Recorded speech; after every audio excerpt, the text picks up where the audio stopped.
showtime. Hey! Don't forget to subscribe to Sharonatsea Travel. Thank you. All right, who was it out there that said that the live stream has jet lag? I feel like the live stream might have jet lag. What's up, everybody? Welcome to another edition of Monday Night Cruise and Travel Chat with the one and only Sharon from Sharonatsea Travel. Welcome home, Sharon, from that amazing trip. Let me make sure people are even hearing us right now. Can you hear us? Can you see us? Let us know in the chat. Good evening, everyone. Hello. What's up? Good evening. Debbie Rain says, trying to stay awake so I can get back on U.S. time. It was a great trip. Crazy Cat Travel said the jet lag wasn't bad. The Ollinger said the jet lag was brutal. Yes, Gary Weld saying jet lag on the stream It tonight. was bad for us. It's like the last 2 days, like off and on all day long. It's like I'm wide awake, and then out of nowhere, I'm just like, my eyes are closing. Listen, looking at us, listening to us, I don't think that we sound great, Shayna. I don't think that we look great either. I think we are a little rough around the edges. So, but it's good to be home. It's sad to be home after that amazing trip, but it's good to be home. I want to go right? back. I'm ready to go back again. Yes. Hello, Ronnie. I don't know if I remember you. I met you at Terminal 4 checkpoint when you were flying back east. I work for TSA. Oh, Ronnie, I totally remember you, dude. Yeah, that was amazing. Telling me about that. I remember seeing you that morning. I was flying to Virginia, and I'm leaving, and Ronnie's like, "Hey, man, I love the videos." I'm like, "Holy cow!" It was awesome. Thank you, Ronnie, for checking in, man. I appreciate that. All right, I got to go with my my glasses on here to see anything. Shayna, yeah, we got a little. I don't know. We all kind of got a little cold, a little head cold, some sniffles. Did you really? No, I got a little worse than you. didn't. Well, you're the epitome of good health, probably. That's probably what. Well, Matthew started off the trip like he had just kind of was a little sniffly, like his allergies were bothering him the first 2 days, and then he was fine. And then I think Riley felt a little, our granddaughter felt like a little sore throat on the way home. Yeah. Just the last day when we were flying home. And then you got home and you kind of felt. Yeah, so it's the exhaustion, and you don't know where the exhaustion starts and the feeling crappy or the sickness kicks in or whatever. But listen, it's I just feel tired. All the flights, all the travel, all the climate changes, it's just everything. It's gonna kick your butt one way or the other. So yes, Beth Ollinger has a cold. A few other people commented on that, but at least they can hear us, they can see us. And we're good to go. Mary Barkley says, "Yeah, I woke up at 2 a.m. this morning, wide awake."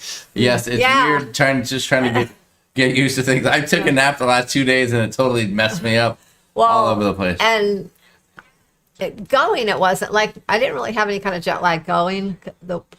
We were fine, starting off the cruise and everything. We really were, weren't we? Yeah, we did coming okay. home, it was kind of weird. I think because too we flew during the day. We had a long it was just a long whole process. Oh, then brutal. We missed out on some sleep and then tried to sleep on the plane, and it was just all broken up. And well, one of us was up till pretty early. It's pretty late at night, packing everything up and coordinating. We had a packing. What do you call it? Debacle. Yeah, you had a packing debacle. Yeah. Apparently, when you bring more stuff home than you actually packed on the way there, it creates an issue. Yeah. Who would have known? I mean, I would have never known it. And so we had I came on this cruise so prepared to bring home souvenirs. So our first Europe cruise, we had to end up buying an extra bag to bring stuff home, like a fold-up bag. Yes. The second one, same thing happened. We bought one on our Norwegian cruise, another kind of fold-up type of a carry-on bag. So this cruise, I'm like, well, I'm going prepared. So I took one of our fold-up bags, and it folded kind of like about, I don't know, 10 by 12 or so, something like that. And it was really small. Then it opens up to a big, like, duffel-sized bag. And in the past, we used that, and we ended up bringing some of our clothes home in that, and then put souvenirs in our luggage and things like that. Well, we had a little mishap at the beginning of our cruise, and that bag disappeared. We'll tell you about that later. So we didn't have. You lost your bag? That's terrible, Sharon. Who would have thought that would have happened? We didn't have anything to bring our souvenirs home in. So we had to purchase a another luggage. So in Yes. Istanbul, on the last day, we were on a mad search for luggage to bring, like a carry-on to bring our souvenirs and things home. So, yeah. Anyways, All right. Well, yes. Well, you scored some luggage, and there you go. but then it Some didn't. genuine Turkish Everything luggage. really didn't fit in this carry-on because only so many things would fit in it, and I didn't realize how many souvenirs Matthew actually bought, and Yeah. everything he bought was kind of big and breakable, and so it was a real struggle trying to fit all that breakable stuff in that one carry-on, all the backpacks and things, so that we didn't have to check all that Yeah. stuff that would break. I know it. All right, a couple comments in the chat I see. Number one, Beauty and the Bum Travel. No, the tea does not have any bourbon in it tonight. Strictly tea. Caffeine. Rob for Life with Faber, what's up to you and Faber? Lovely to see you. It was a great, great trip. I know you guys know how great those trips to Rome can be. You did it not too long ago. John and Diamond said that the campers have not experienced jet lag. I think it's a case of luck. I don't know what that is. That's ridiculous. It must be a Casa Grande thing or something. Silk says, really miss seeing you guys on Carnival. Come back home. The tour was long enough. A sidecar is waiting for you, Jamie. Thank you, Silk. I appreciate that, and I'll look forward to that sidecar. At least you weren't looking for a replacement wheelchair. Okay, Kathy Curry, that's a good point. Point well taken. Crazy Cat Traveler said, "I'm surprised they made it luggage wise. It was an amazing trip, and we just want to do a quick kind of recap of everything, and I do have some pictures to share with you guys that hopefully you'll dig. And we put a couple of pictures together, so I got a little bit to share in talking about the trip. And I guess the best way for me to start right now. Hang on a second. Let me see what we got here. Let me see what I got. Right out of the gate. Oh, hold on. Let me pull up the chat here because I know Sharon likes to have the chat up. No, we're caught up on the chat, so we're looking good there. Hello, Nautical Nurse Nancy. I was so much suffering from FOMO. It looks so amazing. Nancy, it was amazing, and you were missed on the trip. Yeah, and, we wish you were there. But I know you got a big trip coming up, a little mother-daughter you mentioned coming up soon, so you'll have a blast coming your way soon enough. But next time, Nancy, you better be there because Sharon is already working on the next Overseas Cruise 2028. It's going to be off the chisel. It's going to be amazing. We got a lot of input from people, and all that. Allie Ware, I see you. What is going on? Allie Ware says, love the trip. Allie, it was so awesome to meet you and have a few minutes with you and spend a little time together. Listen, there was a lot of people. We tried to mingle wherever we could, but the trip was so busy the entire time. There was really only about 3 or 4 times, and I'm not kidding, like at night, more often than not, we ate dinner and then went to bed. Yeah, there wasn't a lot of late night partying or anything. The only night we ate dinner in the main dining room, besides our one night that we had our group dinner, was nothing. The only time we ate in there was the group dinner. We did not eat in there any other time. One night the entire trip. We ate at the local or the buffet every night. When we came back, we were so tired, and we would eat there and hang out a little bit and go to bed. Yes, Deanna Artist, what's going on? Deanna says, hey, Sharon C. family, it's been a while. Did you come back from Greek Isles? Yes, Greek Isles, that's where we were. She said, I prefer not Carnival, September 2027. Okay, well, then you would have preferred this trip then, because it was not Carnival. Yeah. The FOMO is real. Oh, Babette RN, it's okay, it's okay.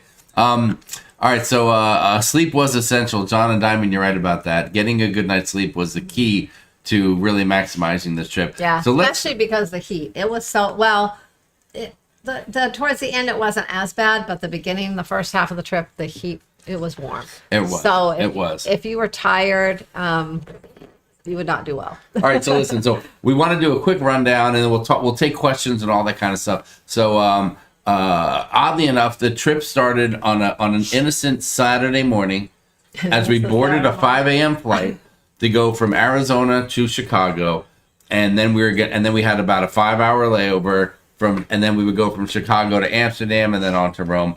Well, the first flight of the trip, it's delayed by almost an hour. Then we get on the plane, and then all of a sudden there's a mechanical issue. They literally had to deplane the entire plane, get us off, send us to another gate, and thank God, within about 20 minutes, another plane pulled up, and we started boarding that thing quickly. Yeah. I thought we were going to miss our first flight of the trip, and the whole thing would explode and be totally screwed. So that was a wild way to start. And then we took the plane in, and then we took trains from Rome to get to our hotel that first day, and it was amazing. And I don't know, listen, things went okay for us. There were hiccups. We're going to talk a lot more about them in videos and vlogs and things like that.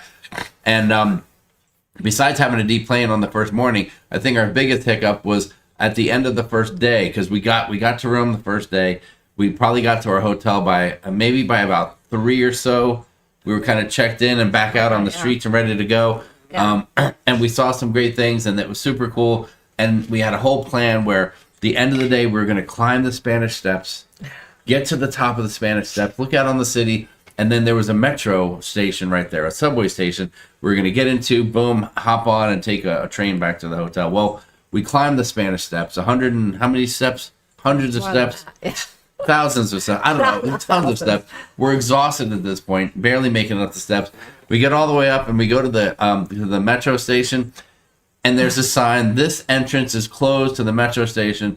We had to walk all the way down the freaking Spanish Steps again to go to another metro station, and it was like just a kick right in the jimmy, if I can use that term, to end our first day. So it was wild, but that was a great first day, and we saw a lot of great things, and it was super, super cool. And then we were up early the next day. Yes. We went to the Coliseum. Oh, that started out with gangbusters, there didn't was it? a few hiccups there, but we made it. We got there. We got in. That was amazing. Then we went over to the Roman Forum. Palatine Hill. Yeah, We saw some that. stuff. Then Then we we hopped on a bus and took a 20-minute bus ride out of town. We went up to the catacomb. Catacombs of St. Calixto. And visited there. And then we had dinner and I don't know, another full day basically. And Yes, then nonstop. Then the next day we went out to the Vatican. And That was was a amazing. long, full day as well. We had started with a Vatican garden tour, and then we went in and we saw the Sistine Chapel. Oh, yes. We went to That was quite a cattle call, wasn't it? yeah. I mean, you were herded through hallways and rooms and hallways and rooms, and you go into a new room like, is this it? Is this it? Is this the Sistine Chapel? Are we here yet? And then finally you get into the room and you're like, oh, finally we're here. And then they're like, no pictures, please. No pictures, no video. And we're dying. And I mean, dying to take our cameras out and try to get some kind of picture. We did not. We followed the rules. We did not. But there were plenty of people that were just sitting there that they're like holding their camera like this, you know, pretending they're talking or something, or they're holding in their hand down low, taking video. But we did not. We followed the rules. And that day was just amazing.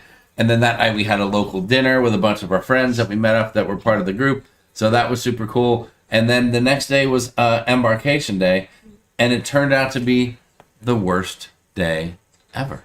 It was the worst day ever. Well, I don't know if it was the worst day, but It was the worst day ever. It wasn't a smooth embarkation day. All right, hold on. Before we get too far, let me get you guys into some photos. I know you love the pictures. I know you like to see a little something. You're visual people, and you want to see what went on.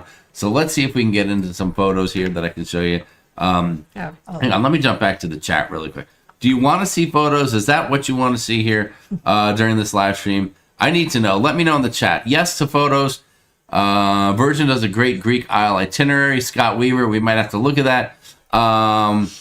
Warm like my Turkish girlfriend's eyebrow off the chisel. I don't know what that means. I think I do know what that means. That's rude, terrible.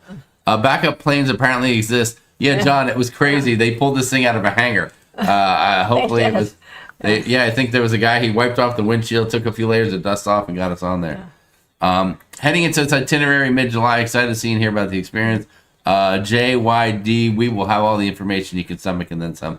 Don't get me started on Rome hiccups, the crazy cat traveler. Beth, I know you had a few. I was almost lost forever on the streets of Rome. Oh, no. You and Sugar too.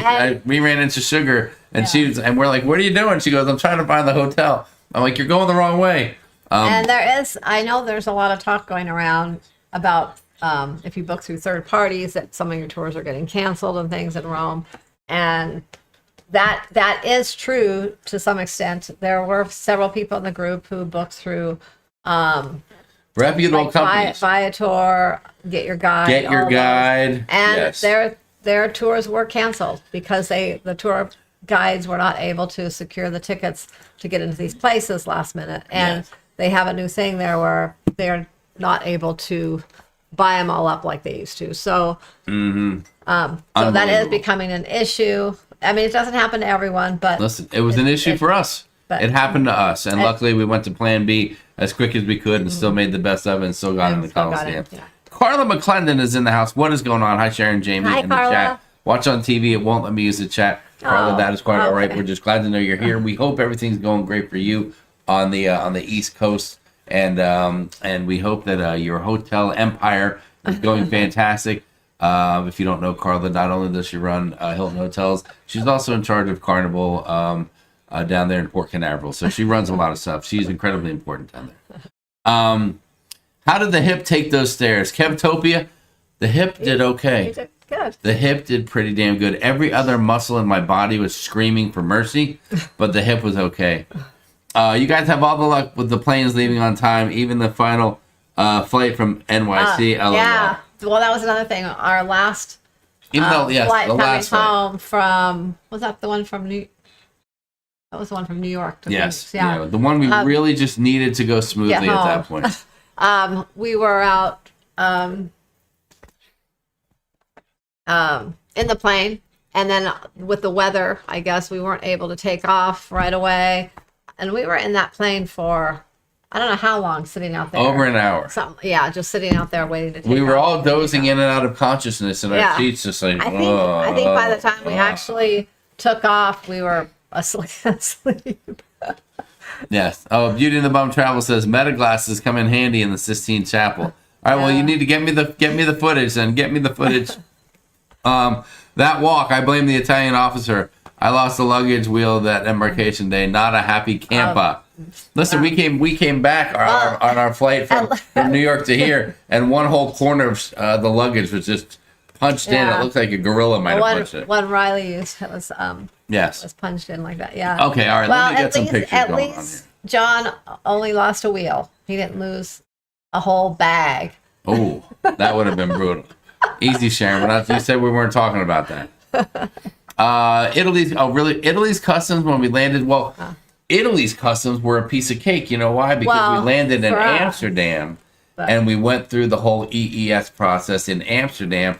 And then when we flew from Amsterdam to Rome, it was like a domestic flight. Yeah. So it was a piece of cake. We literally got off the plane and just left the airport.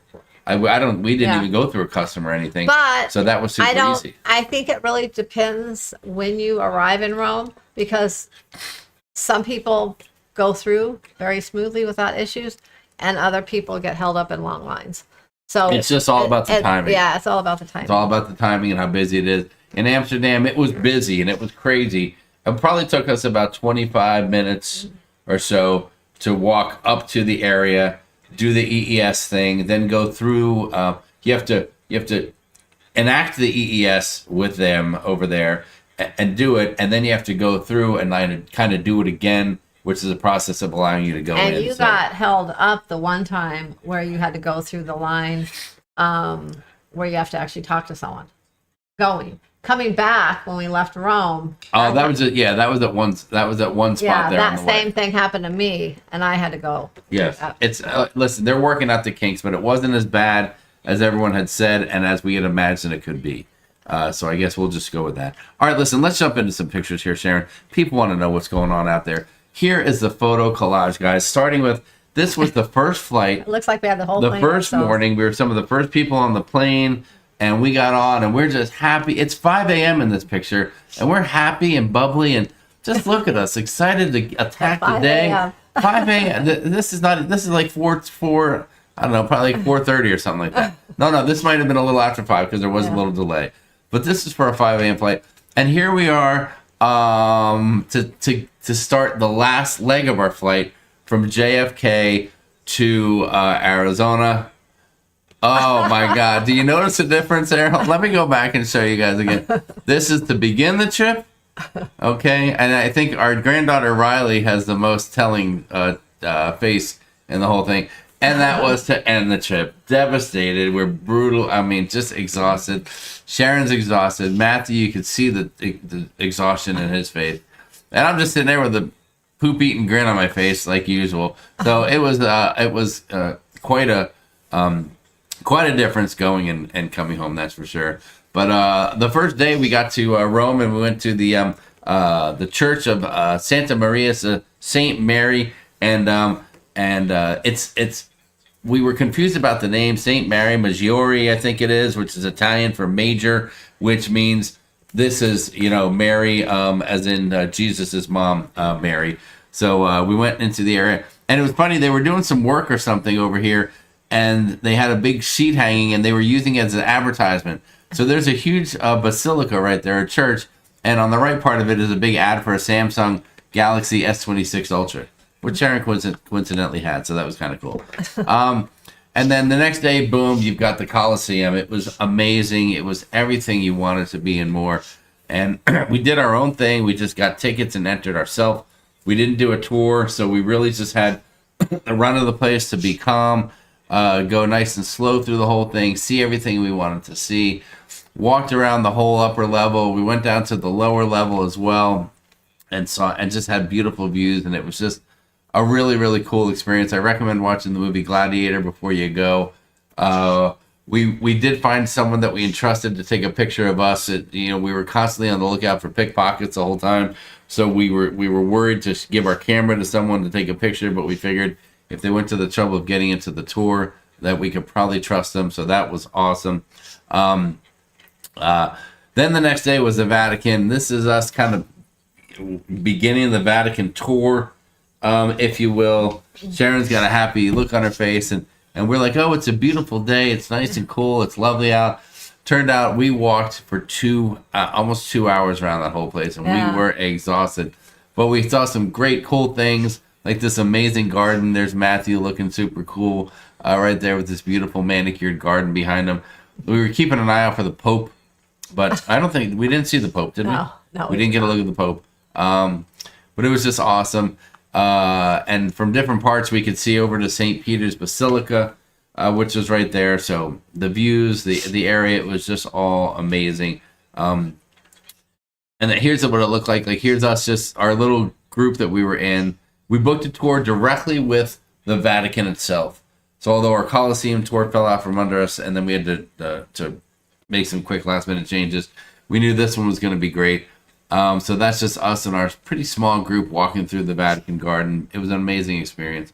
And then here we are at the St. Peter's Basilica. We had a few pictures. This one, there's less of us, but more of the inside of the Basilica. And it was just, it was awesome. Yeah, it was amazing. We waited in line for a little bit outside, but it wasn't too bad of an experience. So we did all right there. Yes, I think the Pope was busy consulting on the bears. You are right. Are you not entertained? I did a little video of that, Kevtopia, while I was there. A little Are You Not Entertained video. Now, this was embarkation morning. Now, here we are in these cushy, leather, comfortable seats. We took a 6:42 a.m. train. Now, how did the train part worked great, didn't it? It did, yeah. Besides almost missing it because the track that our train was on was a mile and a half away. Well, from plus it Everton wasn't labeled. It was like, I think it was, what was it, number 25, I think, and all you could see was that it went up to 24, and there was no 25 anywhere. So finally we asked them, and they're like, oh, it's way down after 24, but it really wasn't labeled. So, Yes. And then the train came, and yeah, we almost missed it. Well, the train station there, I gotta. Sorry about But that. it was nice because we booked the train with the seats and everything so that we would have a space for our luggage. We would know we would have a seat, and we didn't have to get on a crowded train and hang on to our luggage and Well, stand. listen. We weren't sure how it would be. We weren't sure how busy it would be, so we decided to book that. We booked that, and about 15 people, 10 to 15 people, almost 15 people joined us on that trip. Yeah. And we took a metro train from the hotel to the Termini station.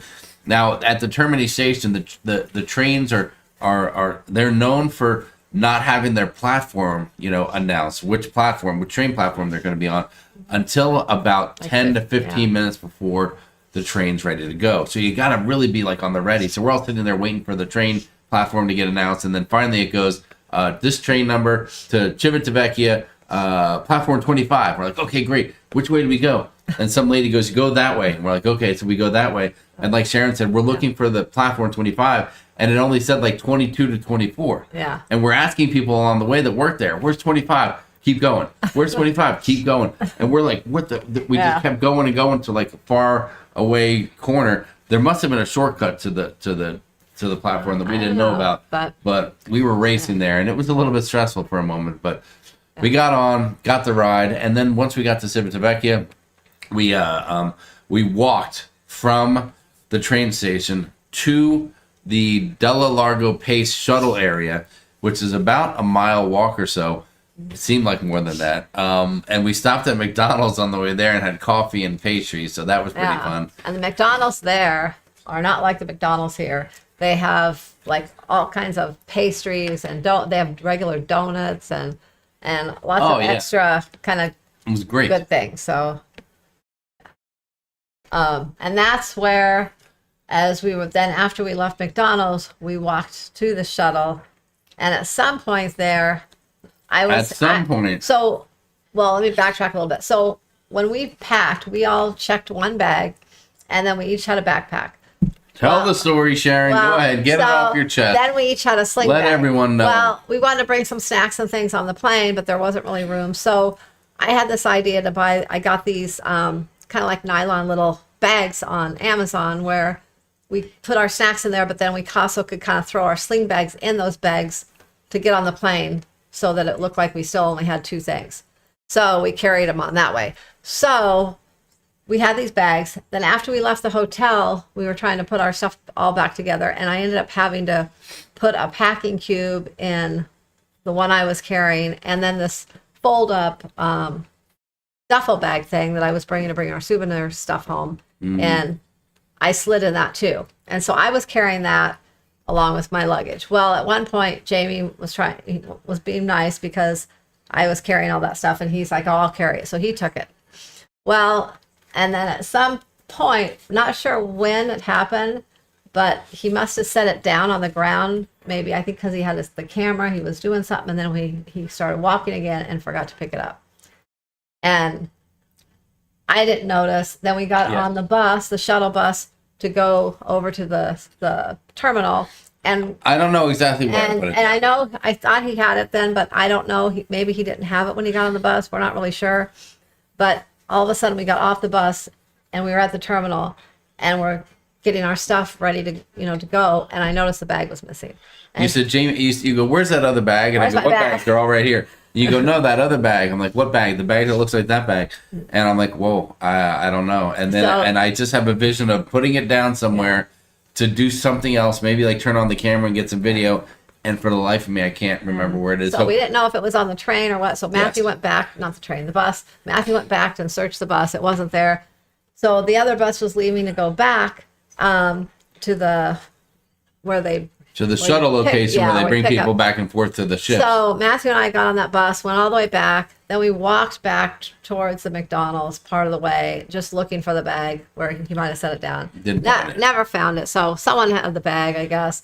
But anyways, so the bag, that's why we had to buy the other luggage, because the bag was in there. One reason why. Yeah, along with some of my clothes, some of my new clothes, but well, actually, it was apparently all of Sharon's bras were in there, and or most of them, and some important clothes. As a matter of fact, in the intro of the live stream, there's a red dress, and Sharon just sitting here as we're watching the intro together, and Sharon goes, "Oh, that dress is gone. That one was in the bag." It was, yeah. So it was quite a trek. So anyway, getting over there. Yeah, so that was kind of the joke during the cruise, even with the group. A lot of people were making jokes about, the missing bags, that Jamie lost the bag. So. Well, it was funny because there was a game of the game Telephone where you start with one thing and then it goes from there. So the people that were there saw that we left the bag, but knew pretty much right away that it just had some clothing in it and stuff. No irreplaceable items.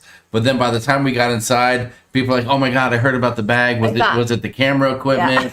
Was it your your valuable stuff?" It's it was a whole funny thing. We're like, no, it wasn't that bad, but it was a great joke that went. I mean, all the way through the cruise to group evenings to the whole thing. It was it was a whole thing. So Nancy, the stuff in the bag was a couple of Sharon's clothing items. It was all Sharon's stuff. Yeah, it was all mine. I'm not kidding when I say some bras and a bunch of outfits and some new outfits. It was, I had like 2 pairs of pants and 3 dresses and an extra bag to carry some stuff and a few things like that. I think like a little jacket and a couple t-shirts or tank tops or something. It was all like in this. It was just it was extra lightweight stuff that we could have done without. But I like to say that the only reason that I was carrying it at all was because Sharon could not quite maneuver her luggage, her super overweight backpack, and the bag on her own down the mean streets of Civitavecchia. So I had to grab the bag at one point, almost out of frustration, and go, "Give me the damn bag now! Come on, let's go!" Because she was falling too far behind. And then I turned around and lost the whole thing. So that was brutal. Yes, I'd be so sad losing outfits, said John and Diamond. However, y'all handled it well. Well, yeah, we did whatever we could do, and there wasn't any other option. I made up for it. During the cruise, at one point, as I was scrolling through the internet, I saw a really cute dress that I liked on online. So I ordered it, and it was at the house when I got home. So I hope that made you feel better. It did. Ordering a dress on the cruise, not for that cruise. Way to go, Sharon. That's great. It'll be for the next cruise. And then that embarkation day just got we got in there. We ended up getting like boarding group 18, so we knew it would take a little longer than usual. The terminal was super cool. They had a bar and food there. I mean, it was one of the coolest things ever. But the embarkation was a nightmare. We didn't get on the ship till I think it was just after 2:30. Yeah. We should have been on that ship by 11 o'clock. Well, we were there early. And we were there early enough that we should have, even with all the debacle that we went through there, we still should have been on the ship early enough. And but it was a nightmare. The EES system, like we heard that it had broken down. The passport system wasn't working. They had to have everyone go through EES again. And it just took forever. And everyone was annoyed and frustrated and all that kind of stuff. I was going to say, no air tag in the luggage. Oh, no, we had air tag in our large luggages. All of them have air tags. Yeah, this was like a little bag, just a little like a hand carry bag. Yeah, it was almost like one of those little bags you could get at the grocery store or something. It just had a little handle. It was a little material bag. Yeah, it was just a little bag about this size that you can put stuff in. So, yeah, that one had, there wasn't an air tag in that. But apparently it was a big enough issue that Sharon couldn't stop talking about it the entire cruise. I did not talk about it. So for that, we appreciate it. And everyone else there enjoyed it and had fun. All right, so let's get back into some of these pictures, shall we? I got more pictures. Okay, so that was us on the train in the morning before the bag incident. And listen, everyone did great. 15 people or so that we met up with. Everyone was on time right there, and we trekked together. Although it was kind of funny, as we started walking from the McDonald's and we're walking down the road and we see a guy in a little booth who's like a port guy. And he says, hold on. And so we said to the guy, we said, hey, yeah, we're going the right way here to get to the shuttles, right? To the Largo de la Paz shuttle place. Because you go to where the shuttles are and then they just zip you right over to the cruise ship. And I read that you can't walk to the cruise ships. No, you can walk, but it's that's what I read. I read that it's not something you want to do. So this guy says, no. If you walk this way and go behind the castle, then you can walk and it'll get you right to the cruise ship. Take you 5 minutes. And we're like, whoa. Half of our group is like, I want to do that, and they took off and left. Well, the other half of the group was already started walking, led by Matthew, and so we're like, wait a minute. Our group just splintered in like 50-50, and so now I knew there was going to be a race. And the funny thing was, when we got to there through the shuttle and everything, I think we got there like a minute after the other people who walked went anyway. And the people that walked were like, "Oh my God, it was the longest walk of our lives." So sometimes I guess the lesson is don't always listen to the guy that works at the cruise port because they might steer you wrong. You never quite know. All right, so let's see. Let me jump back into some of these pictures here because I got more. All right, so the first day of the cruise was Salerno, and that included going to Positano, the Amalfi Coast, Sorrento.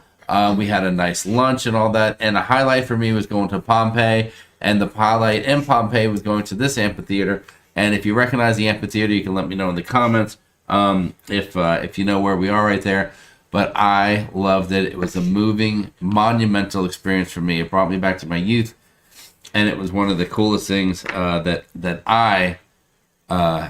ever seen up until that point. It was just awesome, and so I loved Pompeii. It was just fabulous. That's right, Shayna, the place where they filmed Pink Floyd live at Pompeii in the 70s. They did another concert, I think, many years later. And nowadays, there are some bands that have performed in there and done some concerts in there. It's proven to be a pretty awesome spot.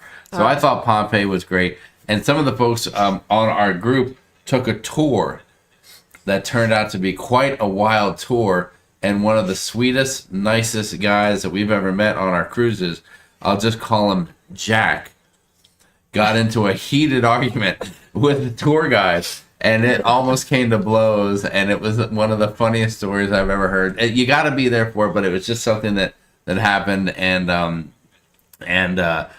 sometimes you get on these tours, and when you have different people going at different paces, it's hard to keep up. And the tour guides aren't always adapted to doing that kind of stuff and keep an eye on people. So Kevin, it was just amazing. Toby said, I hear they have great cookies there in Salerno.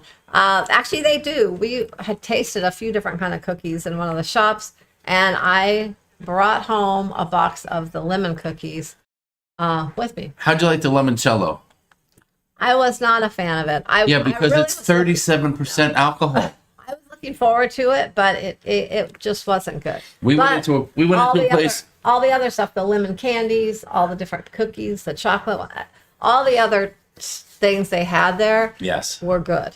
Well, remember when you go on a tour, they're always trying to sell you something. They're bringing you to a restaurant they get kickbacks from. They're bringing you to a shop they get a kickback from. That's normal when you go on any kind of tour, whether it's a cruise line tour or doing things on your own. And this was something we did on our own. But our guide took us through. We booked it through. We booked it on our own through Viator, Yeah. but it wasn't a cruise line excursion. So we went into this place, and they're like, first you're going to try the limoncello. And the real limoncello, the person said, it's like 37% alcohol. They're like, here, try this. And I'm thinking it's going to be like a little bit strong, but tastes like lemon. It was like drinking gasoline. I was like, oh my God, I was shocked by it. It was crazy. There's no lemon. And then everything else was very nice and tasty and lemony and all that kind of stuff. But it was a wild experience. All right, so Pompeii led to the next day. I forget even where we took this picture. That was in Catania. I think this was Catania, which was the next day. But it was so funny because have you guys not seen this stuff like in the Caribbean? Right? When you go someplace or in San Juan, it's got the umbrellas in the streets. And that's like a whole thing. And I'm like, and here we go, 6,000 miles away or whatever. And we see the same thing. It was unbelievable. Yeah, look at that. That's right. This was a huge thing of cheese. And Catania was awesome. We went through a fish market. I don't have any fish market pictures. I was doing all video there. Sharon has them tucked away somewhere, but I had some oysters on the half shell in the fish market in Catania. It was amazing. But I do have this picture of myself about to enjoy a tasty cannoli right there in Catania, Italy. And that was fantastic. So we stopped, had a little bite to eat, walked around the city, had a lovely, lovely time in Catania. Then the next day we're in Malta, and Malta kicked our butt, but it was fabulous because we went to Fort St. Elmo. It was a highlight for Matthew. But this is kind of... there was a lot of steps there, too. This is the stuff that you saw everywhere that we went. It was steps, and more steps. Or inclines. Yes. And we got done walking to the Fort St. Elmo, and we wanted to walk back. And Matthew's taking us on a route, and he's going, no, it'll be pretty flat on the way back. And I'm like, okay, good. And then we come to like steps that look like this. And I'm like, oh my God, I don't think I can do those steps. Because by then, we have 3 days in Rome under our belt. We've got a couple days of cruising. And we are, and the exhaustion is setting in by day 3 of the cruise. It was unbelievable. Let's see. Then the next day was, then the next day was actually a sea day. So we finally had a day to rest. And then the next day was going up to Acropolis in Athens. And that was a highlight. It was an amazing experience. Yeah, it was. Climbing up there, getting up to the top of Acropolis. We did things on our own. We got Acropolis tickets ourselves. We ended up taking a taxi to get over there to the site. We got up there early, so there were not that many people there when we got there, and it was an amazing experience seeing the Parthenon, if I'm saying that right, Parthenon, up there, and just hearing the history of this, and how everything was just destroyed over the years by thieves and bad guys and all that kind of stuff. It was an amazing experience up there. We had somebody take our picture up there with that in the background. So it was a super, super cool experience going up there. We went to the Acropolis Museum that day. We enjoyed some food that day. We finally got into some local food as well, so that was awesome. Oh, that's Santorini. That next day we went to Santorini, right? The hot spot for Instagram photos with the white buildings and the blue roofs and all that. That was a fabulous day as well. We enjoyed the heck out of that. And it was busy. There were, but I was expecting it, I think, to be even busier because so many people bash Santorini now, I think, because, it used to be a really cool place to go and it wasn't as crowded. Now it's just packed during the summer, and people, don't really speak as highly of it anymore. But it wasn't that bad. I don't think. It's a tender port, and I thought it was beautiful, and it was gorgeous. And when you tender in, there's two ways you can go. You can tender in to kind of the public general area, where when you get off the tender, you have to either take a cable car up a side of a cliff to get to the city. We found that a lot. We're going to these ports, and the port is down at water level, but there's like a cliff, or if the city is elevated and built up high on something. In Santorini, it's just the way that the area was, and the islands were built, or whatever the case is. Other places, these towns were built. They were fortified by walls that you had to climb up to get to the top area, and that was to protect them from the bad guys and their enemies back in the day. But it was really interesting how they did that. But we booked an excursion with Norwegian called Charming Ia Village. We always thought it was Oya, but it's actually Ia, O-I-A is how they pronounce it. And we did that because when you book with Norwegian, you get off a little faster, and you go to another tender area where you get right on a bus, and the bus goes up a few steep parts of the hill, and it's a little bit easier to maneuver. Took us right to the place we wanted to go. Saw some great things, had some great photos, and that was just an awesome day there as well. So that was our Instagram photo day here, and saw some cool things. Another one there, and we did end up having an amazing lunch. And we went to a place, and this is how I knew the Greek people were cool in my book, because we started to order a couple food items, and you can let your mouth get watered by what you're seeing on the screen here, but we were starting to order some food items, which includes some French fries and a couple of meat pieces and whatever. And the guy who's working there says, "Hey, listen. Can I recommend get the mixed grill?" He said for about the same price, you'll get over twice the amount of food, and it's a much better value. So we're like, okay, bring it out. This guy brings out a monster plate of this stuff, which included the souvlaki, chicken and pork on the stick. There was a beef burger. There was a chicken burger there. There were things of Greek yogurt. There were pieces of pita. There was sausage in this thing. It was unbelievable. And then underneath all the French fries was some gyro meat sliced up, and there was also some, what was that? I asked him what a certain meat was, and he goes, "That's the neck." And I was like, okay, I wasn't sure about that. It wasn't pancetta. Yeah, pancetta. Okay, it was pancetta. Unbelievable. And then when we got done with this, it looked like this. I mean, we did a number on this plate of food, and I was pretty proud of myself. That was probably the best thing that I ate the entire trip. It was unbelievable, and I can say officially that I am a fan of the Greek food. Yeah. A big fan. It was to die for. All right, so moving on. Hang on, that was there. What else do I have here? Oh, here's a little more food. This was actually from Acropolis the day before, but Riley and I got into this. We had some people call them gyros, some kind of people call them heroes, but the pronunciation, I guess, is gyro. And we had some gyro sandwiches and a chicken on a stick, souvlaki there, and that stuff was fabulous. And it was great because Sharon and Matthew, they're not too exotic with the foods that they'll try. they don't really step out of their comfort zone too often. But Riley, our granddaughter who went with us, and myself, we will do that. And we enjoyed the heck out of some of that food. It was just fabulous. So that was great. Here we are in Izmir. The first couple of days we're in Rome. Then our first couple port stops are Italy. Then we have a couple stops in Greece. Then we get to Turkey towards the end of the trip. So here we are in front of the House of Virgin Mary.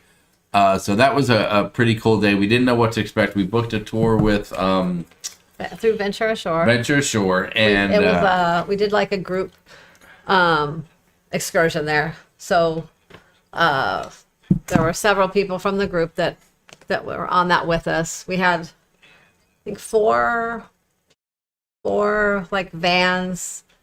They were gonna hold like 11 people each, but a couple people didn't make it.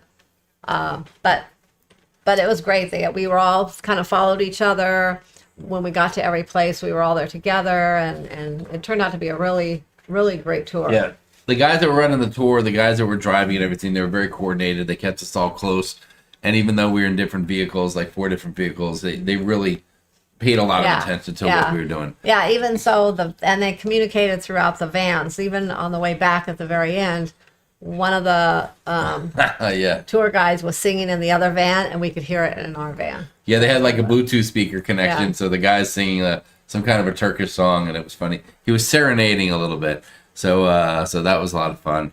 So that was super cool. All right, so we did that, and then we went from the House of the Virgin Mary. So this is a house where it's reported that the Virgin Mary lived here later on in her years for a couple years. I don't know if she ended life here or what, but it was just reported that was her house, and she was up the hill from Ephesus, which was the town, which was a Christian town in the area, I guess. And that was really neat. And that was kind of unexpected. We thought we didn't realize it would be so big when we got there. Oh, hold on a second. I almost didn't throw this in. I had to mix this in. We did have a toga party. I'm sorry, their picture's a little jostled up.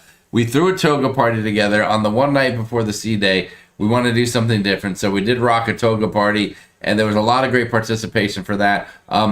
We had almost 70 people in the group, and probably about 15 to 20-ish really did a lot of their own things most of the time, which is cool. That's how the group cruises are, and you can do whatever you want. And then a good chunk of people were, came out as well. Yeah, more than half were there at the toga party. Yes, and a few people, you can see them, they weren't quite wearing togas, but a few people had their shirt that said, "This is my toga shirt."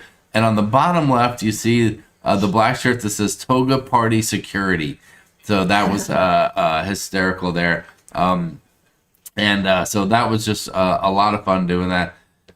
I had the toga picture somewhere in here. Jumping back a little bit, that's our group excursion in Izmir right there. Yes, that's Ephesus right there. Yeah, and that's those are the people that participated and came on that tour with us. That's right, and that was an amazing time, and we were not expecting our entire experience to be that. That was a great awesome. experience. And when we went to the rug place, they did a rug demonstration, and I didn't think I would enjoy it, but the way they did it, I really enjoyed it. They showed the rugs, but they brought us food while they were bringing the rugs out and showing them, and it turned out to be nice. Then they took us not just to the leather factory, but we got to see like a fashion show too with it. So it was just different, kind of different, and it just. A lot of times when you take a tour, like a Caribbean tour or something, they say, "Yeah, we're going to stop by the rug place," and then they take you to a building that's a little old, a little run down, and there's one little old lady there that's weaving a rug or something, and you're like, "Oh, that looks nice."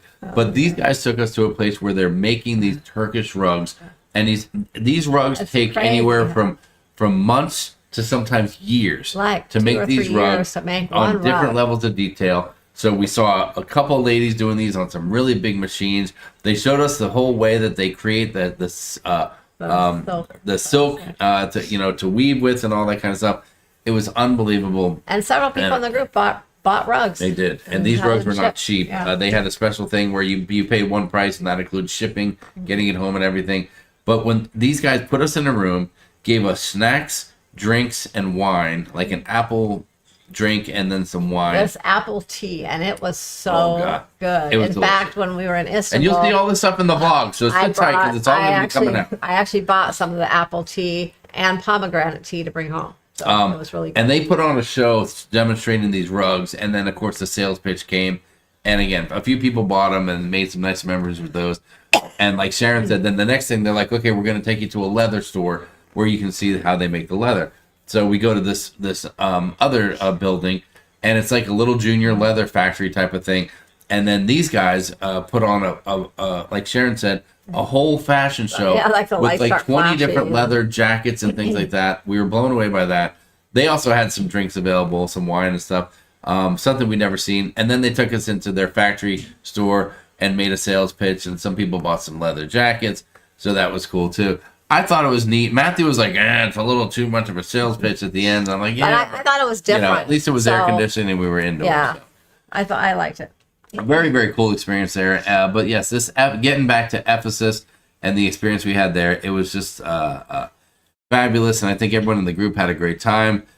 Except one person came away a little bumped up. We're not going to get into it here. One of our group had a fall and broke a pinky, but she lived to rock on another day, and it was a great sport about it. Here. I'm sorry, but let me mix this in. Here's the picture of us, our group in our togas. Yes, me. There's Riley, looks adorable. Sharon looking very Athena-like, and then and Matthew, of course, was rocking. I think that's from the Julius Caesar collection. If I'm right. Now, the next day, we went to Istanbul, and that is where the first thing that we did, we got in at about noon. We got on the local tram, and we went out to where did we go, Sharon? Do you remember the name of it? It's tough. The Theodosian Walls. You nailed it. You crushed it. We went to the Theodosian Walls, and we're it was a neat experience getting on the tram by ourselves and hitting Istanbul. It's a huge, huge metropolitan city, very busy, shopping galore, restaurants everywhere, incredibly religious area. We learned a lot about in Turkey how the religion works. It's about 90% Muslim, but it is a secular state. Most of the Muslims there are Sunni Muslims.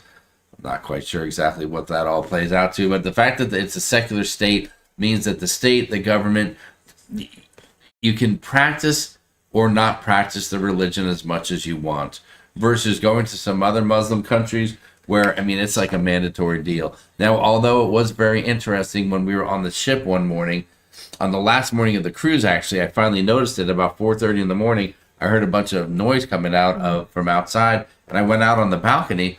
I'm like, what is that? It sounds like someone's playing music or something. And it turned out that they do play the call to prayer chant multiple times a day from some of the different mosques. So I went out on the balcony, and I could hear a call to prayer right close to our cruise ship, and then an echo of the same thing going on kind of like, I don't know, maybe a mile away or something. A very interesting thing. We learned a lot about that, the culture of everything. And that was a really, really neat experience too.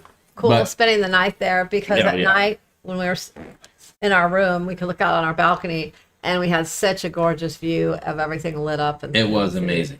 All right, but getting back to these things, so we got out, we went to the Theodosian Walls.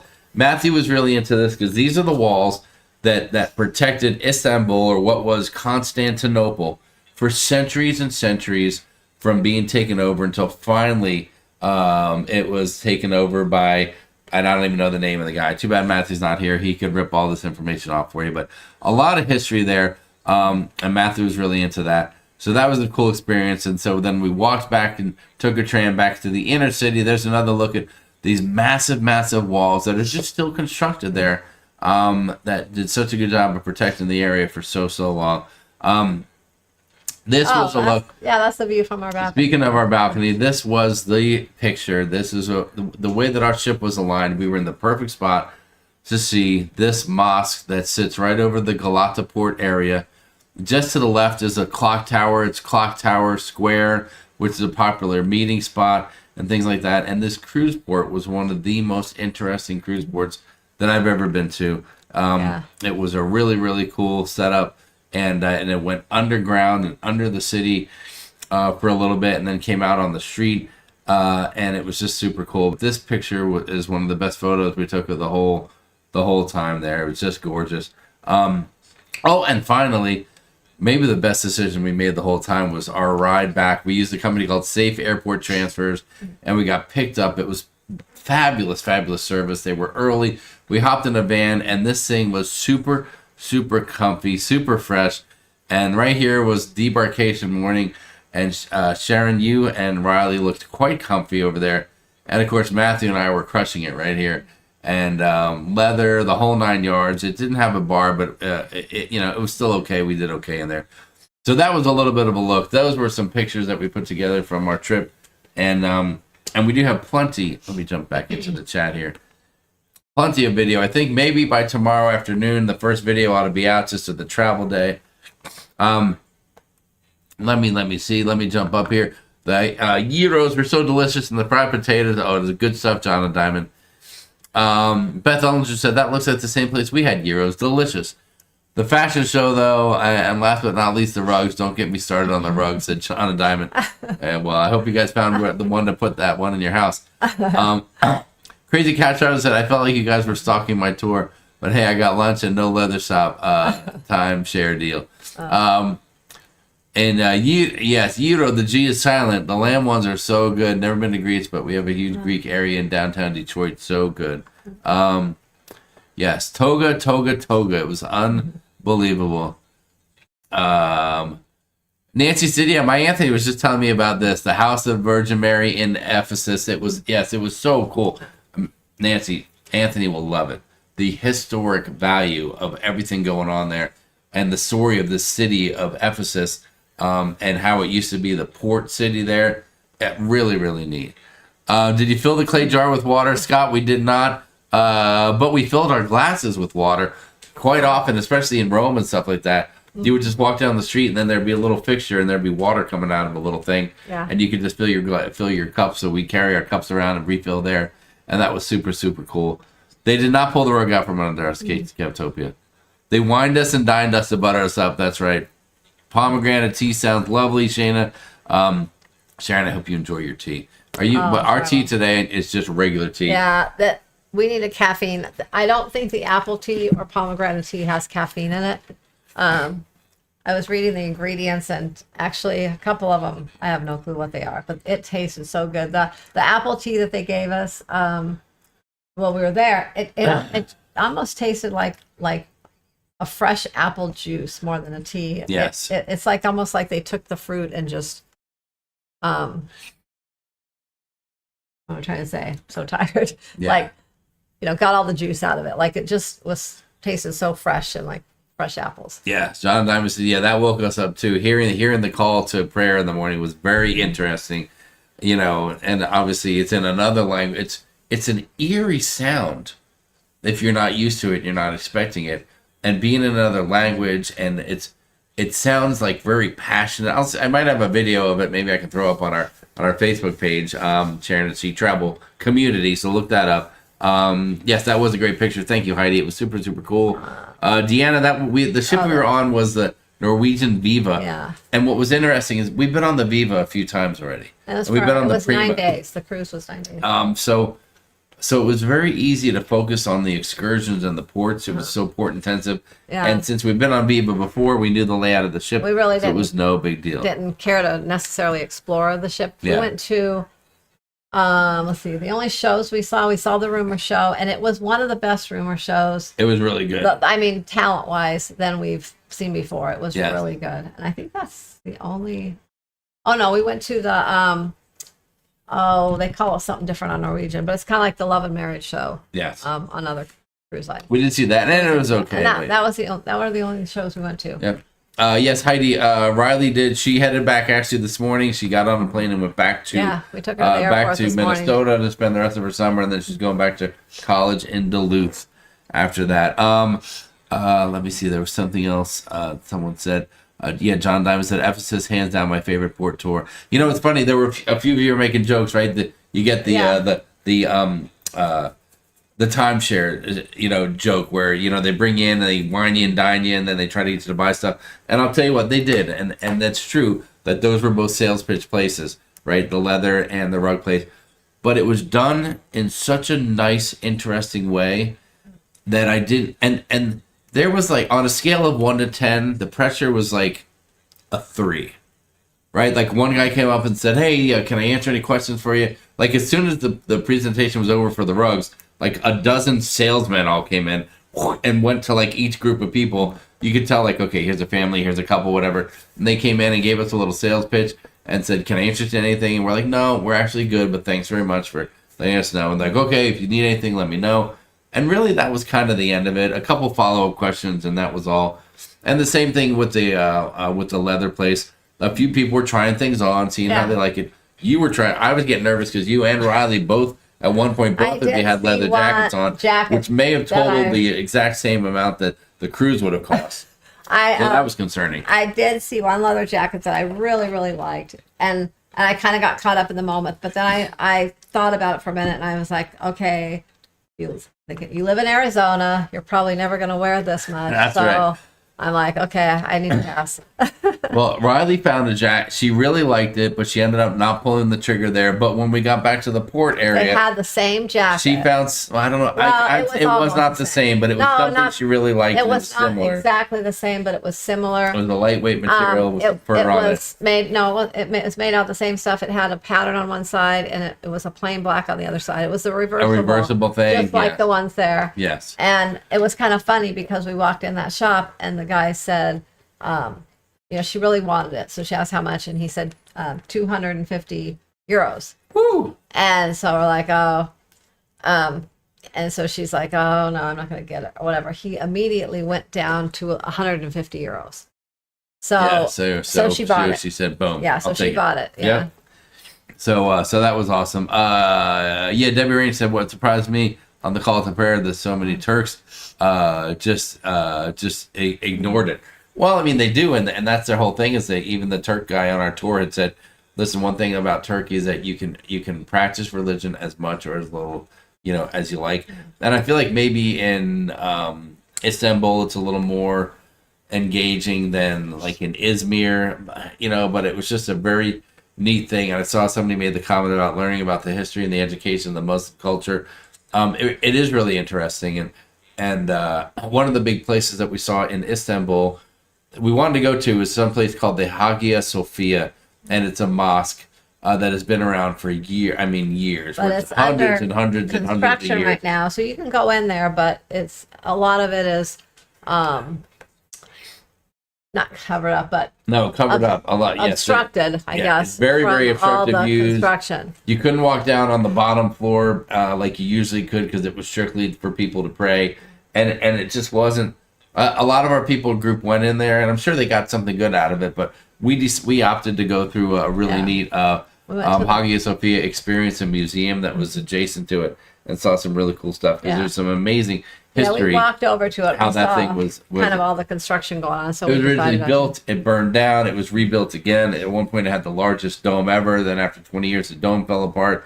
Somebody else came in and rebuilt the dome. And as people came in over the years and fought to take over the area there, new leaders would revamp and say, okay, this church is now going to be this. So it went from a church to a mosque, then it went to a museum, and then I think in 2020 they turned it back into a mosque, a Muslim mosque.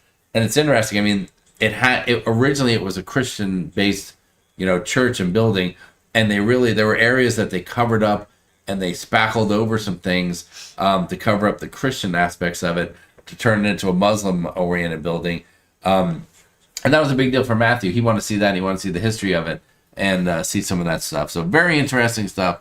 It was unbelievable. Roger's here. Roger and Wendy just got off the plane. A few of the folks in the group ended up going to some other places. Yeah. Someone went to Paris. Roger and Wendy, our good friends, went to Dublin, Ireland for a little bit. So they'll have to go back and watch the whole live stream again. But they were all similar. Yeah, Kev, it's exactly the same debacle that the Bear Stadium is going through. Hagia Sophia, Bear Stadium, it's the same thing. Tear it down, rebuild it. I'm glad the rumor show was still in Sid Norman's. Yeah, it was. That on this ship, it was in Sid Norman's, which was great because it's such a better experience in Sid Norman's. Yes. Let's see. Maple Taffy Global. Norwegian has no big Broadway shows anymore. and all the issues going on are still going on. How do you feel? I mean, listen, our cruise was pretty good. We for this particular cruise, that really didn't bother me that there weren't yes. like about the entertainment, because we're with a cruise like this, you're so focused on the ports and everything you're doing during the day that you're tired at night, and you really don't want to stay up late anyways to go to the shows. So it really didn't bother me. Now, if I was on a cruise that had a lot of sea days or a Caribbean cruise or something like that, it might bother me more, because then we look forward to going to the shows and things like yes. that more. And I will say, we had a very mediocre experience at Cagney's one night. Yeah, our Cagney's. Yeah, we had a great experience at Onda by Scarpetta for our specialty dining. Yeah, that was amazing. Hudson's in the main dining room. We went one time as a group, a little hit or miss. I had a great experience. A few people weren't so happy with the food that they got. So, but we ate a lot in the local. We ate a ton in the buffet. I thought the buffet was great over and over again. The local was great all the time. And really that was kind of everything. And we ate, most of the days we ate something, I guess you might call it kind of like lunch or whatever, but we ate at some point during the day when we were out. So we didn't eat all of our meals on the ship. Yes. But no, you're right. And it's funny because we ate. So we weren't really in Rome. We're eating pizza and pasta over and over. We had again. so many like good meals off the ship that when we came back, like I said, we were so tired. We just went to the buffet, and it really whether it was good or not so good, it almost didn't matter at that point. We just wanted to eat something and get some rest. Yeah, the goal was just to put food in our stomachs so that we could get to bed and then be ready for the next day. It wasn't even like we were looking for a great dining experience. But I mean, every day in Rome, we ate a really good meal, I feel like. And then half of the time we were off the ship. Usually when we get off the ship in a port, we don't want to eat there. Our goal is to not eat and get back on the cruise ship and eat for free. Eat and drink for free. But when we got off in some different places and had food, or we had dinners or whatever the case was, we really made the most of it. We dropped more money, I will say, on dining in cruise ports and in Rome than on a whole lot of other stuff. That is for sure. Let's see. So. Oh, Deanna, artist. Yes. Yep. Sharon, can you share the teas here on your or on Facebook? Yeah, I'll share them if you want. I can take a picture of the tea and post it in the Facebook group. There you go. Steve, they came in these like cans, and it's like a powder tea, so it's kind of weird, but. Well, you're such a tea connoisseur now. See, it was not iguana. The leather was not iguana. But what was really neat was it was very special. It was incredibly lightweight. It was wrinkle free, and it was lamb. It was lamb. Lamb. Was it lamb? Yeah, I think lamb. instead of beef. It was so very interesting. soft. It was the jackets were like really thin, and it was so soft. So it was just, it wasn't like some of the leather jackets I've yes noticed before here. Yes, and yes, Keptopia. I'm finally look at Keptopia actually dropping a very moving and meaningful statement. To truly talk to someone about something new to you is such a blessing. Keptopia, you're throwing a curveball at us with a kind and loving statement there, and you're right. We were very open to different things, and we learned a lot about other cultures, more than I think we have on the other European cruises. Yeah. That's for sure. Yeah. Oh, John and Diamond said, lamb leather. One thing I did also learn about in Turkey, religion is big, and so is smoking. Oh. You can be sitting in a restaurant eating, and the table next to you, they're sitting there smoking. I mean, smoking. And there might be a cat, and there are cats sitting next to you on a booth. your booth with you. Yeah. Yes. There's cats everywhere, too. Yes. But that was everywhere we went, I think, smoking. Yeah. All of the ports we were in. Smoking's a big thing over there. Yes. Yeah. Debbie says the bistro on the ship was great. That's good. The gelato was good. We didn't have a ton of gelato. Beth Ellinger commented on it. You had more than I did, for sure. I had gelato in not every port, but at least 3/4 of the ports I had gelato. And I had a lot of gelato in Rome. Every day I had gelato. Crazy Cat Traveler said, I pretty much stuck to the local and indulge. I loved the indulge food hall. Sharon and Matthew, not so much, but Riley and I went to the indulge food hall a couple times. we snuck away and had great food there. That was also awesome. Did we get any gold jewelry? We did not. No. They had a Oh. gold section at the rug place, but we didn't pull the trigger. Yeah, we did not. But I have a funny story. So when we were at the rug place, we started wandering out a little bit, and they had some jewelry like stores within it, kind of. And so I was just kind of looking in the window, and of course they come out and they're like, "Oh, you want you to see anything?" Well, I saw this one ring that kind of caught my eye, and it was kind of pretty. So, Oh, yeah, so I just inquired how much it was, because I was just curious. I wasn't going to buy it, but I was curious.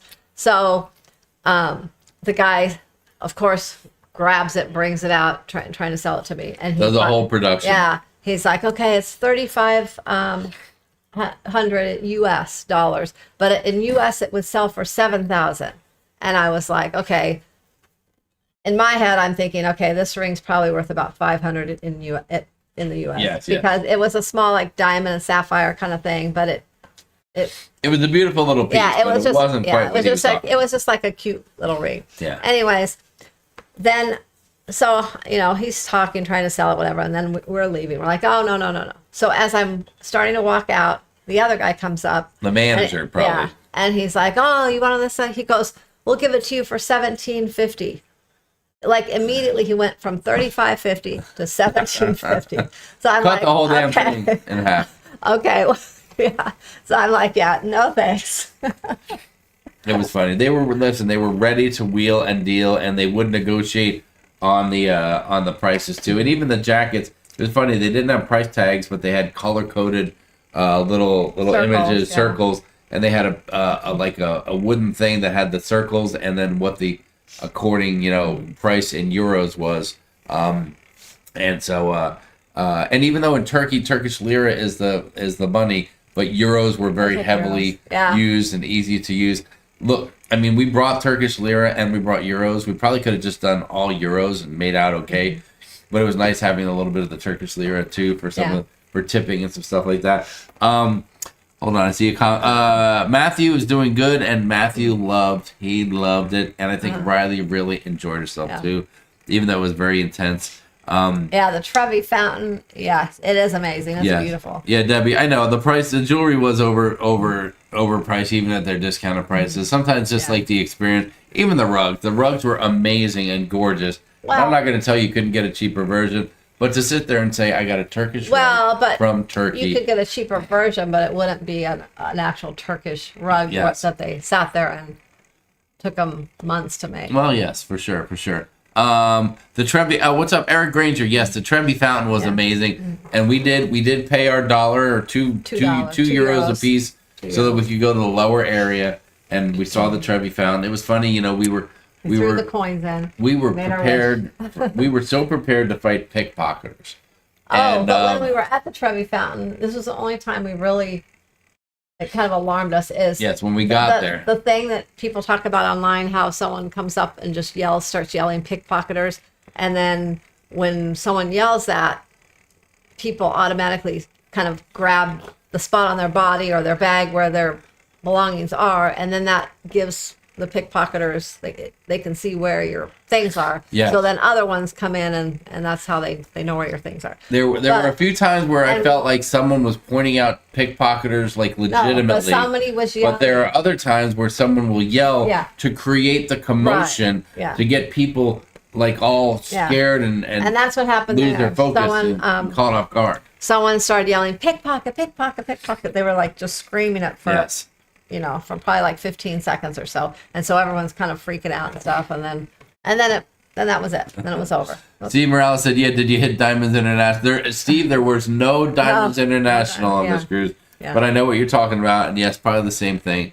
Whether it's Diamonds International, they're always selling something, and but I will say that these ports were heavy for negotiation. And Istanbul, huge negotiating spot. Because Sharon negotiated for a lovely, one of the most important things she wanted to buy for herself was what? In Istanbul. Oh, I got a Tell the Turkish story. lamp. I wanted. Let's wrap. It's about 7. It's almost 7:30. I wanted an hour and a half. Why don't you Turkish take us lamp. out on this amazing story? So I was looking around for a Turkish lamp, and I had found a place I was planning to go to, but I couldn't find where I put the address. So we found some other places, and so I got a Turkish lamp, not thinking about anything. Like I just picked it out. I was like, okay, this is the one I want. So the guy took it back to wrap it up, and I didn't even think to look at the plug because everything was lit up in there and everything, and it just looked all pretty, and I was all, into that. So Well, you didn't even think of it until you got home and unwrapped it and were ready to fire that thing up. I unwrapped it because I'm like, oh, I want to plug this thing in. I want to look at it. So I go to plug it in, and I look at the plug, and it's a European plug. Well, yeah. I'm like, oh my God, I didn't even think about that. So I got on Amazon and ordered the adapter. A little adapter. Yeah. Well, because we have adapters that are reverse. We have an adapter that's a European plug that we can plug our American standard, plugs into. But this one, the plug is actually the 2-pronged European, and we needed something in reverse to work. Yeah. So we got it the same day delivery. So I was so excited. So then yesterday, we paid $2.99 extra for same-day delivery. I know, and so I was so excited. So then I got that thing hooked on. I'm like, okay, I'm gonna go plug this thing in. I go to plug it in, and it doesn't turn on. And I'm like, oh my gosh. And then I could see in the little holes around the top. I look down. I'm like, there's not even a light bulb in this thing. So the guy, when he took it and wrapped it in the bubble wrap and everything for me, he took the bulb out, and I didn't see it because I was like looking at all the other stuff as he's wrapping it and stuff, so I didn't notice. But he took the bulb out. So I had to go back on Amazon and order the bulbs, and I think they're going to be here tomorrow. So we'll let you know tomorrow I'll get to enjoy my Turkish lamp. Well, Sharon. Listen, we battled about this. I was ready to head back to the ship. I was not going back. I got to get this, and I got to get that. I was not going back till I got my Turkish. So she's like, we have to go to the bazaar. Is that what it's called? The bazaar. Something bizarre. And Sharon's like, I've seen it online. I've seen it. So we get to the spot, and it's literally like just an indoor Turkish flea market, and tons of stuff for sale. Anything you can imagine. A lot of Chotsky, stuff, and some good stuff, and some neat stuff, and local stuff. And stuff you can get anywhere. You can even get at the port, whatever. But it was insane. And there are men just standing out front, usually 2 or 3 guys working there.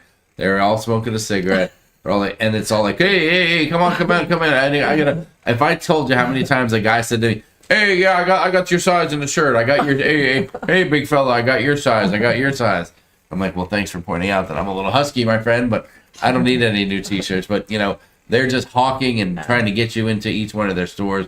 Not a great experience. I didn't think. I'd much rather just stay on the streets and go into some different shops. Yeah. So the bazaar, it was billed as a really neat shopping place where you could get a little bit of everything.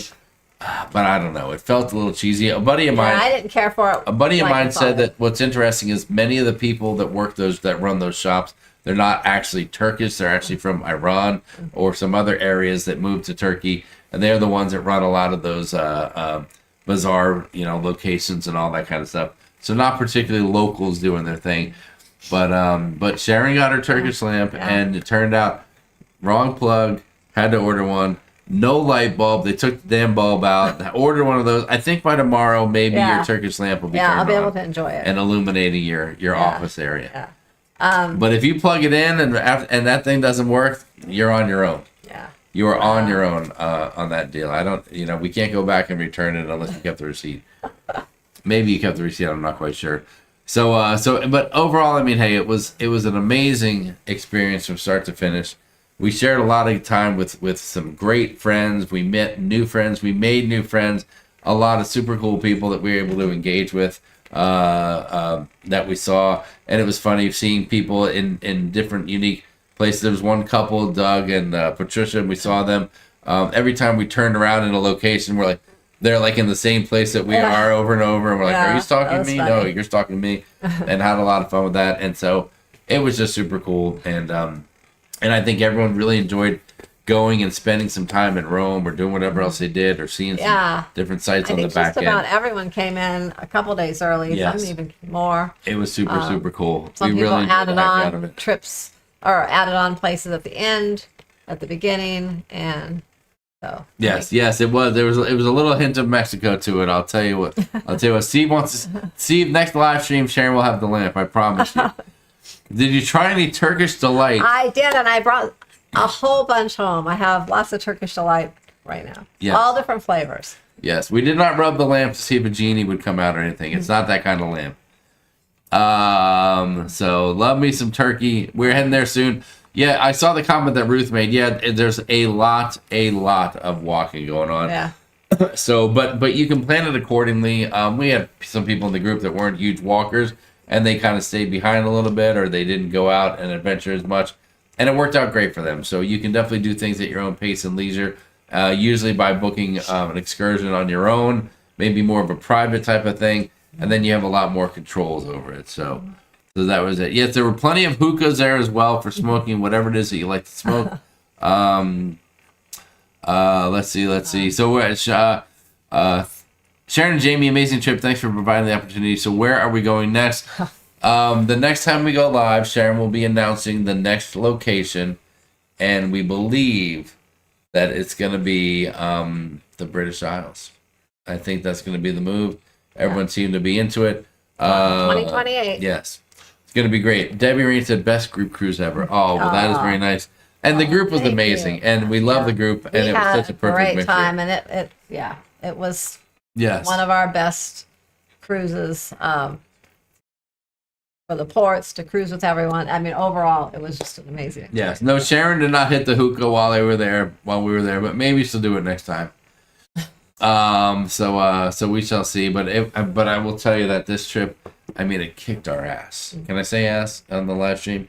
We're late in the live stream. It's like an hour and a half in. I think we can say that. Ouch, Sharon! Don't slap me on the leg. Sharon just smacked me on the leg. She does that. If you knew how many I times never know what you're gonna say. I know you don't. But it was exhausting. I mean, it was exhausting. Yeah. I was exhausted when we got on the ship. On embarkation day, I was shot. The amount of walking that you do. People are like, I did 20,000 steps a day. They're tracking their steps. I did 9 miles, 12 miles.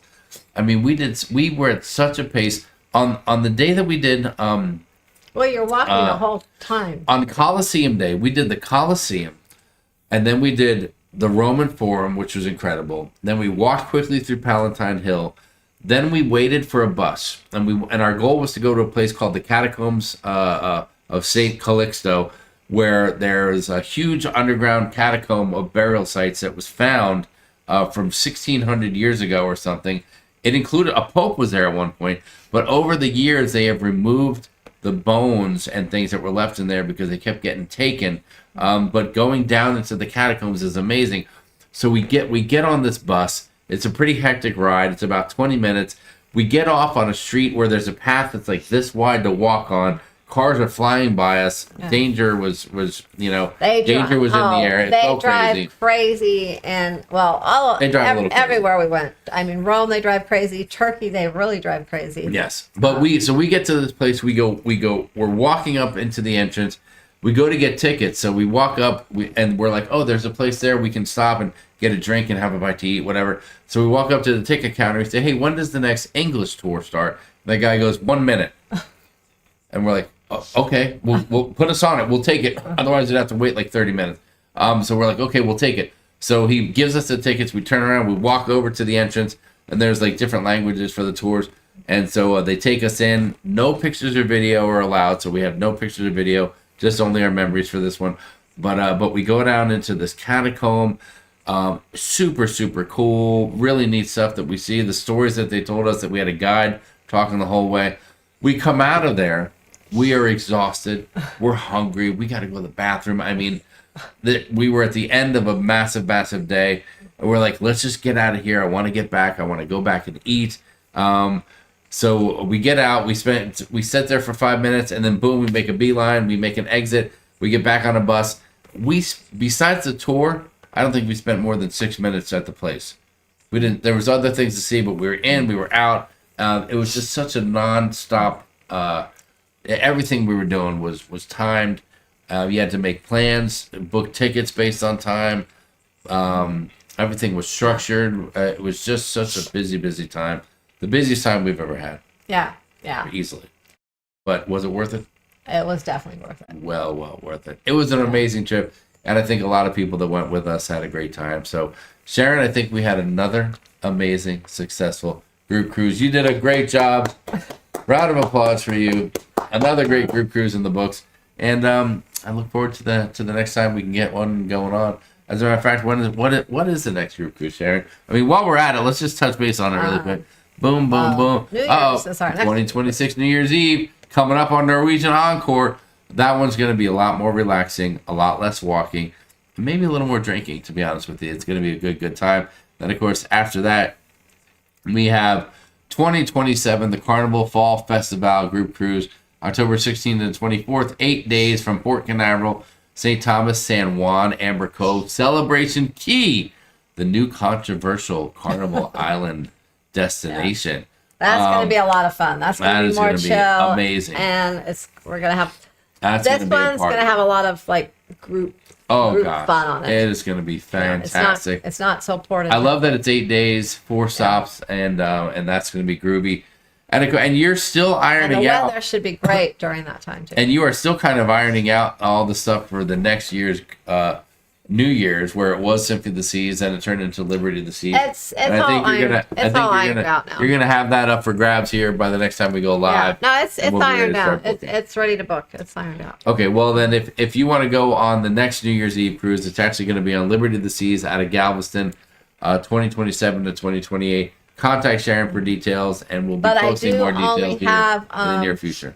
Since they switched us over to Liberty of the Seas, I only have balconies and interiors at the group rate. I mean, you can book any cabin you want and move into the group, but if you want the group rate, I have balconies and interiors. Yes. So how long till Sharon remembers what time zone she's in? I was hoping to make a partial payment on my next cruise, but want to give her room to breathe. She's ready. She has been at it. I mean, she has been at it. When I got home, we got home.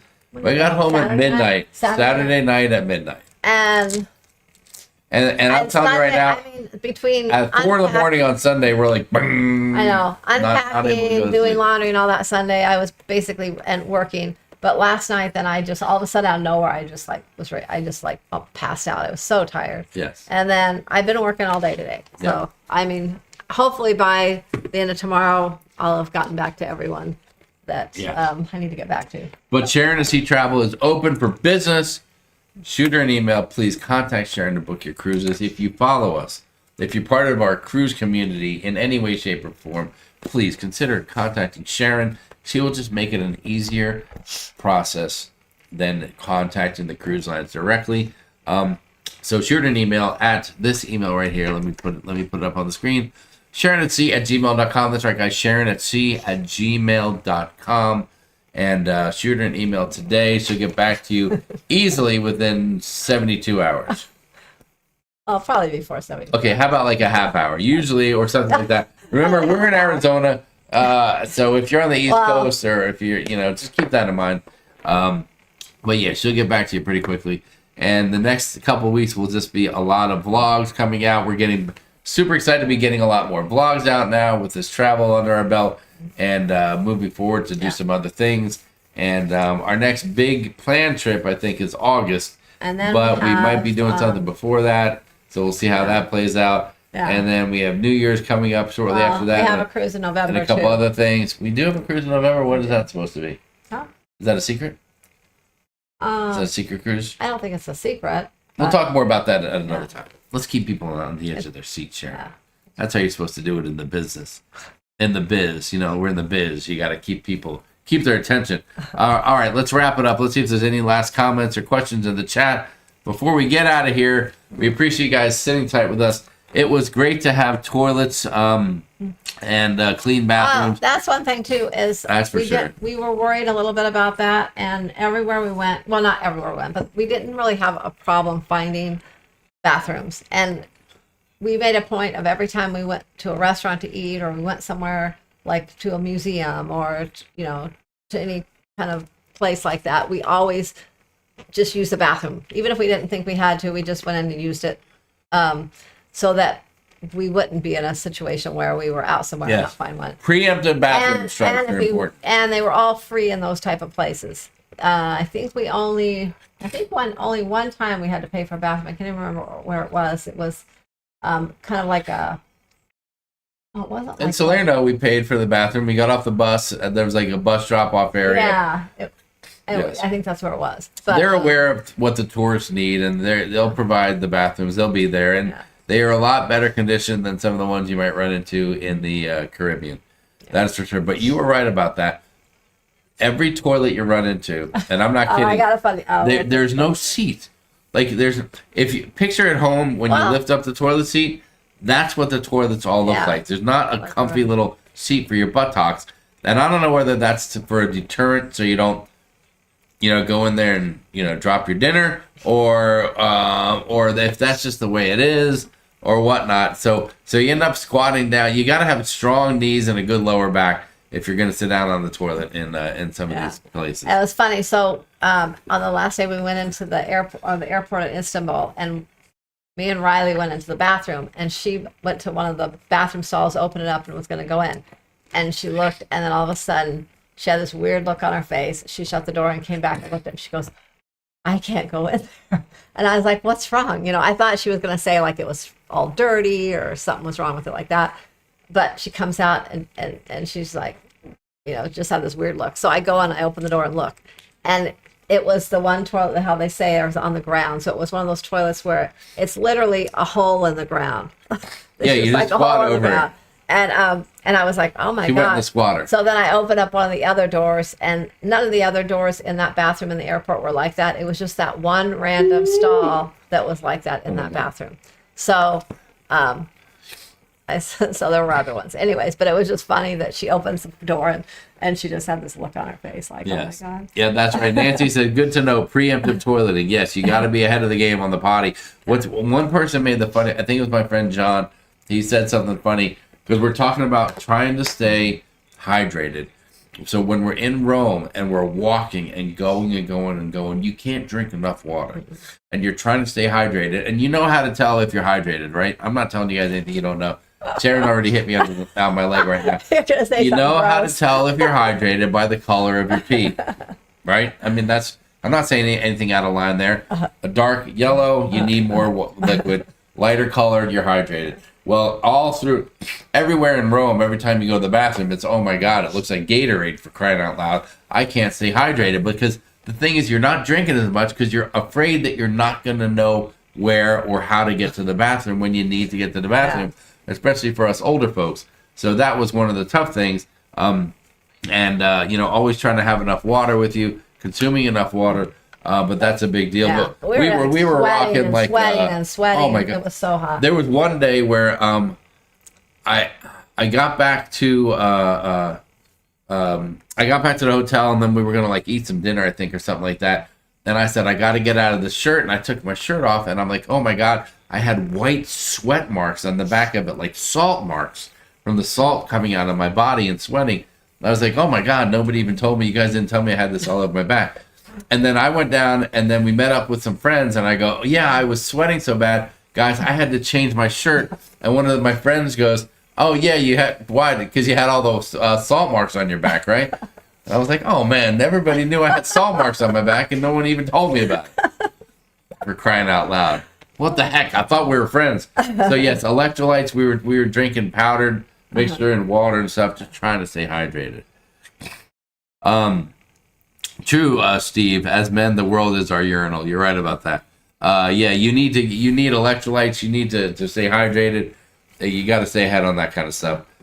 So that is I very, can't very imagine. thing. I'm glad we went when we did. I think the weather just turned warm the week we went because it was cooler the week before. But I cannot imagine doing this itinerary in June or in July. I hear it's miserable because of the how hot it is. Mm-hmm. But I am so glad we went when we did. One thing I started doing on the cruise itself was I started getting Powerades, because it included in the drink package. Red Bull's not included, but Powerade is. So at the end of the night, I'd go to the bar, and instead of grabbing a water or something, I'd be like, can I get 2 Powerades? And they give me 2 nice-sized things of Powerade, and I'd take them back to the room, and then I would just drink those and have those. So I felt like I was getting a little bit of electrolyte back into my body. So, but it was an amazing trip. We loved it. We thank everybody from the group. We hope you guys had a great time as well. And we thought it was fantastic. Again, met so many great people. It was awesome.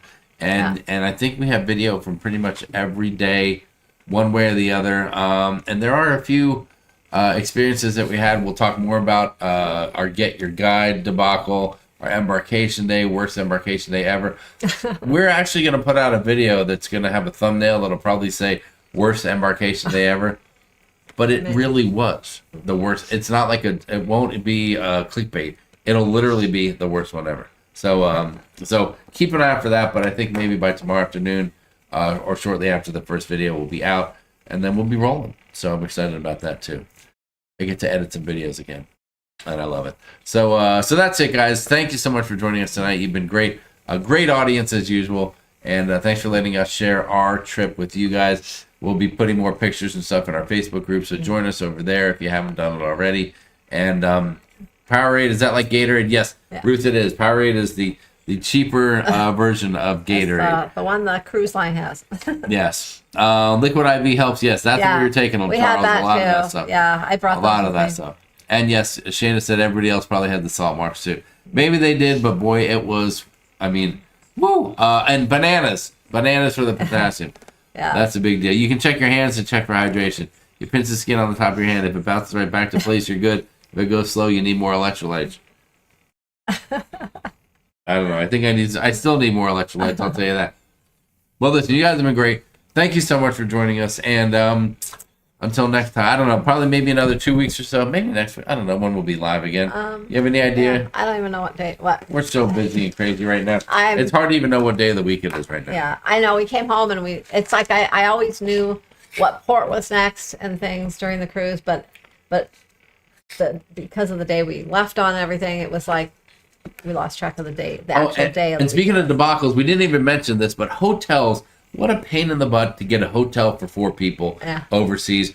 Our hotel in Rome, we got screwed over. We had a little bit of trouble back in London. It's like so many things are just made for 2 people, maybe 3, but when you go to 4, it's like we had a room for 4, and then we found out ahead of time from the hotel in Rome that they didn't have it, so they gave us 2 rooms for 2 at the same price. It was okay, not a bad deal. Actually, Matthew and I were in a huge room because we got a handicapped, like a accessible room that was right next door to the other room, but it still wasn't the same as everyone being together. We had to be split up. So that was crazy. And then on the back end of it, I love that hotel. When we went to the Rome, the Hilton Rome at the airport, that hotel, same thing. Awesome. We originally booked a room for 4. They didn't have it, so they put us in 2 twos. But that with a connecting room with a door connection. So that was great. That was very cool. But just wild how much hotel of a was pain in the butt it was. Because they had the best breakfast buffet included